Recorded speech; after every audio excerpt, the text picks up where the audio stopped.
wabarakatuh. Saya Lutfa Ruzana dengan NIM 430142056. Kali ini saya akan membahas mengenai dampak negatif dari kemajuan internet. Kita di zaman sekarang ini, apalagi di era revolusi 4.0, pastinya nggak akan bisa jauh-jauh sama yang namanya teknologi. Apalagi di teknologi digital, hampir semua kebutuhan selalu dengan teknologi. Biasanya kita memperoleh informasi dari internet, YouTube dalam kehidupan sehari-hari. Kalau mau pergi, makanya Gojek. Kalau mau beli makanan jauh, bisa pakai GoFood. Beli barang-barang nih, belanjanya pakai e-commerce kayak Shopee, Tokopedia, dan lain-lain. Tentunya iptek yang kita gunakan dalam sehari-hari ini ada dampak yang ditimbulkan. Nah, sekarang kita bahas dampak negatif iptek bagi kehidupan di berbagai sektor. Ada sektor politik, sosial budaya, ekonomi, hukum, dan HAM. Yang pertama, dampak negatif kemajuan iptek di bidang politik. Dalam aspek politik, memunculkan sebuah keterbukaan pemikiran masyarakat. Jadi, masyarakat itu sebagai kontrol sosial dari kinerja pemerintah. Nah, di balik keterbukaan pemikiran warga negara, ada dampak negatif yang ditimbulkan. Dengan adanya keterbukaan itu, kebebasan dan demokratisasi bisa disalahartikan oleh masyarakat. Contohnya, menimbulkan terganggunya stabilitas politik, kayak terjadi tindakan radikalisme. Radikalisme ini perlu diketahui. Radikalisme ini merupakan tindakan berbahaya. Mereka itu biasanya menuntut perbedaan paham dengan ideologi bangsa kita, yaitu ideologi Pancasila. Di situ mereka menuntut ideologi yang sesuai dengan ideologi mereka. Ada ketidakpuasan terhadap ideologi yang dipegang oleh negara kita, sehingga terjadi penyerangan terhadap negara kita, seperti contohnya terorisme yang merupakan bentuk dari radikalisme. Selanjutnya, di aspek politik munculnya hoax. Nah, pentingnya bagi kita untuk tidak terlalu percaya dengan apa yang mudah viral di sosial media. Kita harus menunggu dulu, harus tenang. Emang kalau misalnya ada berita yang beredar, kita harus berpikir secara matang. Jangan terburu-buru, jangan langsung menyimpulkan, apalagi menyalahkan. Yang kayak gitu kan belum tahu asalnya dari mana, terus apakah itu benar apa enggak. Jadi harus hati-hati. Kalau ada yang viral, jangan langsung emosi. Selanjutnya, di bidang ekonomi. Yang pertama ada rendahnya penyerapan tenaga kerja di sektor padat karya. Sektor padat karya itu berbeda dengan digital. Jadi, kalau misalkan di kenyataannya itu susah, sebenarnya penyerapan teknologi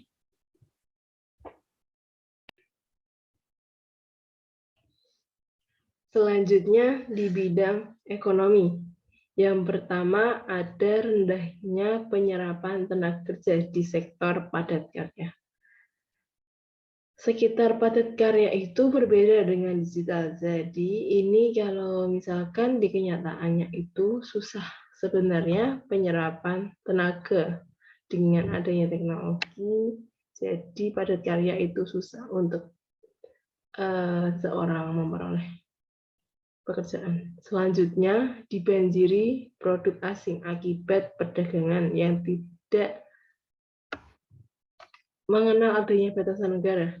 Semisal kita berbelanja produk dari luar negeri, nah itu salah satu bentuk dampak negatif di bidang ekonomi. Kayak gini, Jadi produk-produk luar itu menguasai sektor ekonomi kita. Seharusnya kan kita sendiri yang harus mengembangkan sektor ekonomi. Produk-produk lokal harus kita dukung. Tapi sekarang banyak produk Indonesia mulai bersaing di kancah nasional, apalagi internasional. Banyak merek-merek yang namanya bagus, berkualitas, dan produknya juga bagus. Jadi bisa bersaing dengan produk luar. Selanjutnya, pemerintah hanya sebagai regulator atau berlaku sebagai mekanisme pasar. Ini sebenarnya berhubungan dengan ideologi negara kita. Karena ideologi negara kita itu, pemerintah hanya berlaku sebagai pengontrol sektor ekonomi aja. Jadi nggak mengontrol total ekonomi kita. Selanjutnya, membanjirinya investasi asing. Seperti yang menguasai sektor kita. Contohnya, sektor perdagangan. Kita coba lihat, kalau misalkan keluar barang baru, made in-nya pakai made in luar. Jarang made in Indonesia. Biasanya made in China, made in Rusia.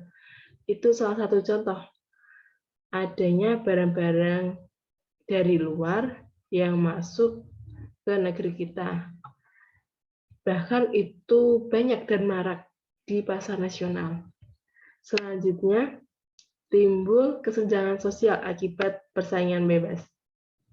Itu wajar, karena dunia ini berada pada revolusi 4.0. Itu wajar. Persaingan itu hal yang wajar,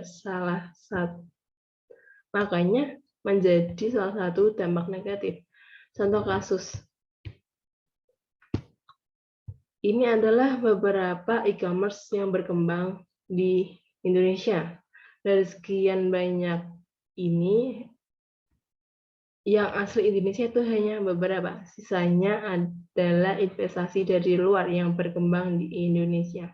Jadi nggak seluruhnya dari Indonesia.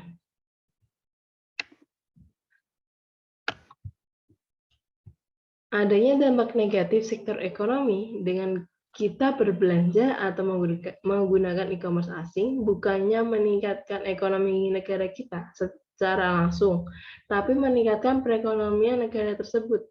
Sebenarnya meningkatkan sektor ekonomi kita, namun tidak langsung, jadi lebih berpihak pada negara yang membuat aplikasi ini. Selanjutnya, kita bahas dampak negatif di sektor sosial budaya. Yang pertama, culture shock. Pertama itu maksudnya, ketika kita menghadapi teknologi, kita lupa akan jati diri bangsa kita.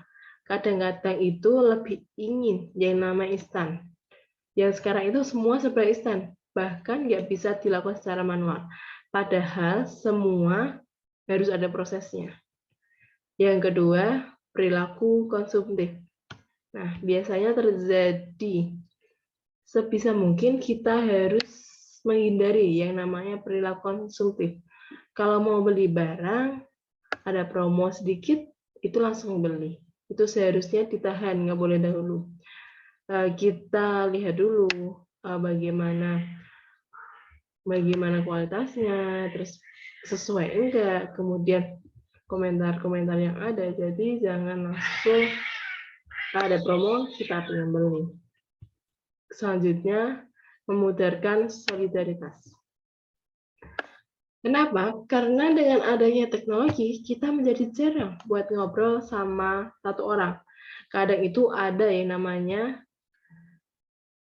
mendekatkan yang jauh, tapi menjauhkan yang dekat.